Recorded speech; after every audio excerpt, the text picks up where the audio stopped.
So when it comes to a side hustle, it's important to understand that not all side hustles are created equally. And what I mean by that is, simply put, some opportunities are just better out there than others. So maybe if you've seen one individual having a ton of success with a given side hustle and maybe yours isn't working out so well, it could simply be the side hustle or the opportunity itself. So specifically in this video, we're going to be talking about uncommon side hustles with low competition that also make a lot of money. Now, one thing to note here is that the advantage of a low competition side hustle is that there's not going to be as many people trying to do the same thing.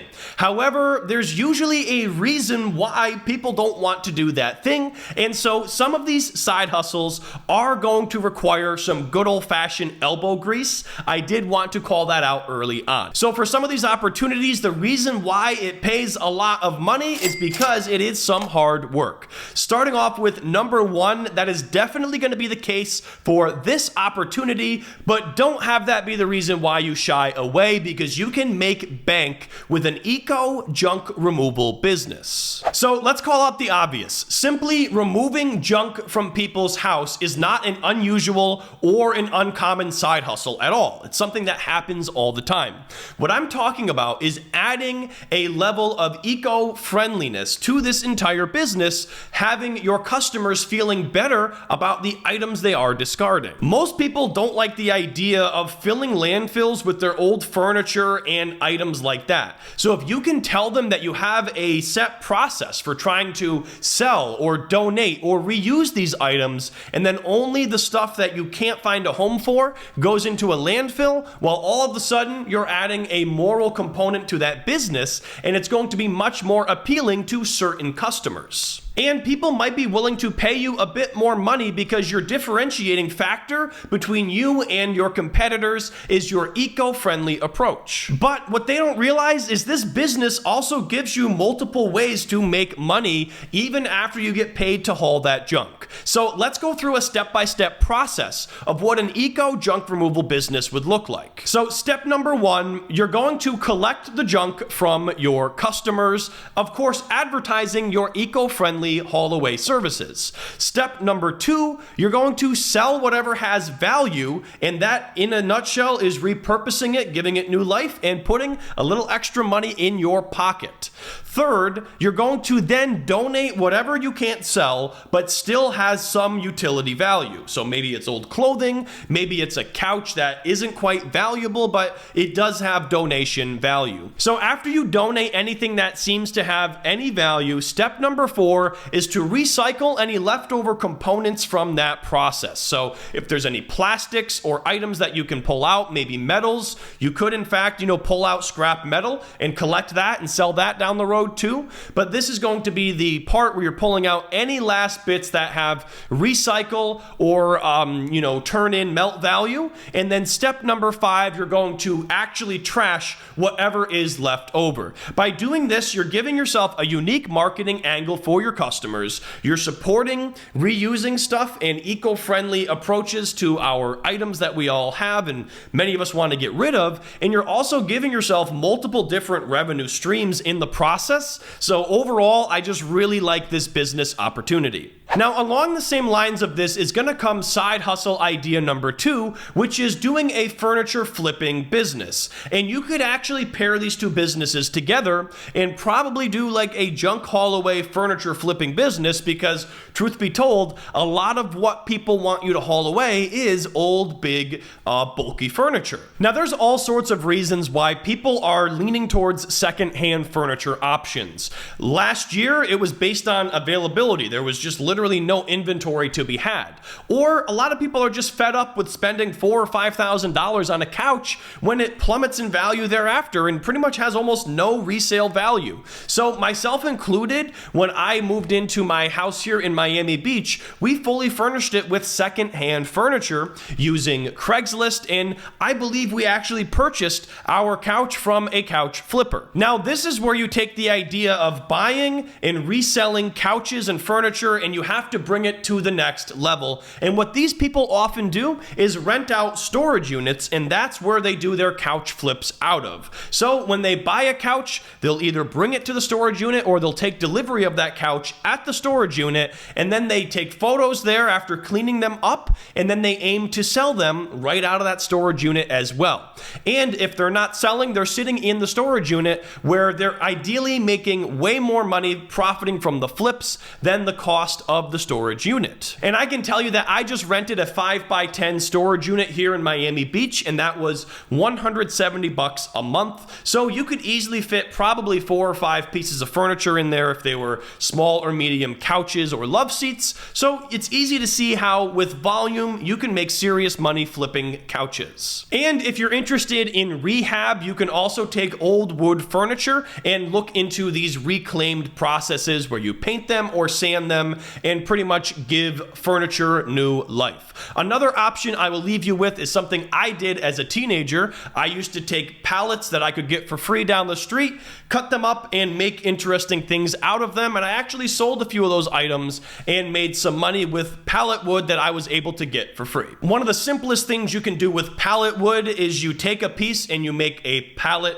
bottle opener that sticks on a wall, and you could easily sell those things for crazy profit margins because your only cost is going to be the metal bottle opener and maybe any type of mounting hardware. Now, before I get into side hustle idea number 3, I want to tell you guys about something very exciting I have going on, which is my book launch related to my side hustle journey. So in case you missed it in my last video about the best side hustle ideas for teens and college students, I announced for the very first time my book coming out in January 2023 called From Side Hustle to Main Hustle to Millionaire. This is pretty much a step-by-step side hustle guide walking you through how I started off my side hustle while working a job and then transitioned into doing that full time and then scaled that into a gigantic revenue stream for myself across multiple platforms, which allowed me to become a millionaire in the process. For the first time ever, I'll be peeling back the curtains and showing you how I did this and the strategies involved over the last half of a decade. Now, while the book is not coming out until January, you can pre-order it right now, and the link is on my shirt. It is sidehustlebook.info. It's also going to be the top link down below. Simply visit that link. You're going to scroll down to the middle, and you're going to find multiple links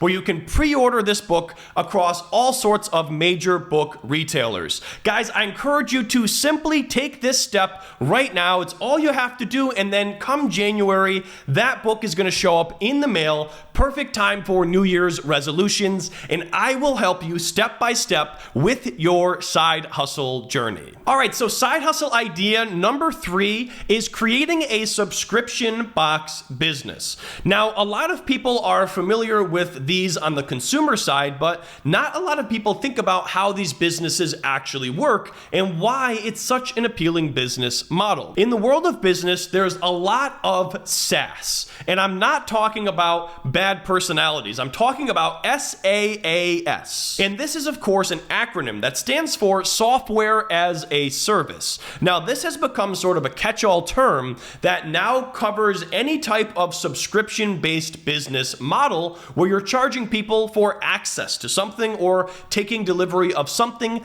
on a routine basis. Well, the idea with a subscription box business is to get people paying for something that they want every single month. And what you're going to be doing is tailoring specific items for your boxes that are purchased in bulk. Now, look, a lot of people overcomplicate this type of business and think you need thousands of dollars invested into ads and you got to build out this whole e-commerce channel, but you could literally start a subscription box business in your neighborhood if you wanted to. Think about it this way. Let's say you are offering local produce subscription box delivery in your neighborhood. You could go around and offer flyers. Then you go to farmers markets and you aggregate all sorts of wonderful produce, put together beautiful colorful boxes with recipe cards, information on the sourcing, and then you yourself or somebody you pay delivers those boxes. So you don't have to think about this as a digital-only business. You could also do a real-world local subscription box business, fully taking advantage of that SaaS model. And of course, eventually you could scale this up by renting out space and doing order fulfillment and making things much bigger, getting into paid advertising and really scaling that business. So let's cover 4 of the biggest subscription box businesses right now just to get some ideas turning. So first of all, I think the one that everyone is most familiar with is HelloFresh, the meal prep delivery kit business. There's also Blue Apron, but they've largely fallen out of favor. Second of all, Dollar Shave Club. That is the obvious, one where they're selling discounted razors and going after Gillette and a lot of these companies selling very expensive razors. Then we have Birchbox, which has beauty products and perfumes and cosmetics. And then another one that's sort of interesting is this business called Imperfect Foods, where they mail reject fruits and vegetables from grocery stores due to cosmetics. So they buy those at a steep discount and then they basically deliver them to you via mail, and you take advantage of the discount associated with having imperfect vegetables and fruits. So that's it for subscription box businesses. I hope that got the gears turning. Next up, number 4 is teaching English online. And I'm not talking about, doing this in a setting where you're operating in your own business. There's actually platforms out there where you can get paid to be an online English instructor. And in fact, this is one of the oldest side hustles out there because this is an opportunity that has been around for many, many decades. Only now has it transitioned to online teaching, but teaching English overseas has been a side hustle for a long time and a really good opportunity for many. Now, while it may help, you actually don't need any teaching experience for some opportunities. Others may require, some level of experience, but there are going to be different opportunities out there based on if you have prior teaching background or no prior background in teaching whatsoever. Now, you will have to wake up at some odd hours because you're mostly going to be teaching students in China. So you might be getting up at 3 a.m. to teach lessons based on the time zone shift. But if you are okay with that, this can be a really easy opportunity for making some money. So the 2 most popular options for this are Education First, which is a world leader in international education that, believe it or not, has been around since 1965. And then second of all, VIP Kid, where according to their website, they say you can make $7 to $9 per 25-minute class right from home. Now, if you are interested in traveling, you can probably make a bit more money, and there are agencies out there that have opportunities for those who want to travel and work abroad, and typically this is going to be in Asia. Okay, so side hustle number 5 is being a live audience member, and I can probably almost guarantee this is something that many of you have never heard of before. But if you watch any daytime television or you've seen it on, I'm sure you've seen things like the Jerry Springer Show or these daytime shows where they have a completely full audience hooting and hollering along with the show. Well, the truth is a lot of those audience members are actually paid to be there, and there's opportunities that exist like this all over the place. There are countless daytime TV shows that pay people to attend talk shows, cooking shows, game shows, and other live events. And if you live near a big city in particular where these are being recorded, that could be your golden ticket. Websites like Standing Room Only and Auditions Free are actively looking for audience members, and you can pretty much put an online profile out there and they will reach out to you if there is an opportunity in your given area. Now, is this a side hustle that's going to make you a millionaire? Probably not, unless you become the agency or something like that, because most people have reported average pay ranging from $50 to $100 for the day. But at the end of the day, what are you doing? You're sitting there and you're watching a live TV show. It could be a cool experience and a way to put some money in your pocket. And then finally, number 6 is becoming a mock juror. Now, if you haven't gotten jury duty yet, odds are that at some point in your life, especially if you live in a densely populated area, you're going to get a letter in the mail summoning you for jury duty. Now, while jury duty itself is almost always a paid opportunity, you can't really seek it out because it's totally random. But this, on the other hand, is an opportunity you can seek out, and this is called becoming a mock juror. Mock jurors help lawyers and other legal professionals to essentially simulate a trial experience in an online setting. And this is used for many reasons. One of the most common is to determine early on any potential weaknesses in the case. Also, if you have interest in the criminal justice system, I think it could be a really cool opportunity to learn more about the trial process. If you are curious, there are websites for this, such as ejury.com, where you can apply to become a mock juror. I would say look at this mostly from the standpoint of getting paid to learn something and be involved in something interesting, because similar to being a live audience member, it isn't going to make you a millionaire. Many mock jurors report making anywhere from $20 to $60 for participating in the mock trial. Alrighty guys, so that's going to wrap up our video here on out of the box side hustle ideas. If there's any that you think I missed, please leave them down below and I'll be sure to cover them in a future side hustle video. Once again, be sure to visit sidehustlebook.info and take that step now to pre-order my book coming out here in January. I'm telling you guys, this is the most important and significant project that I've ever worked on in my entire life, and I promise you from the bottom of my heart, you will not be disappointed. I feel that I delivered in every way possible on this book, and I have gotten tremendous feedback from strangers and people that know me, and so all sorts of different people. I really can get behind this book, guys, and I promise you, it will be worth every penny, and I will help you with your side hustle journey. So once again, guys, that is sidehustlebook.info. It's also linked down below. And if you made it to the very end of the video, make sure you subscribe and stay tuned for future side hustle content. And as always, I hope to see you guys in the next video, and I cannot wait to help you with your side hustle. See you next time.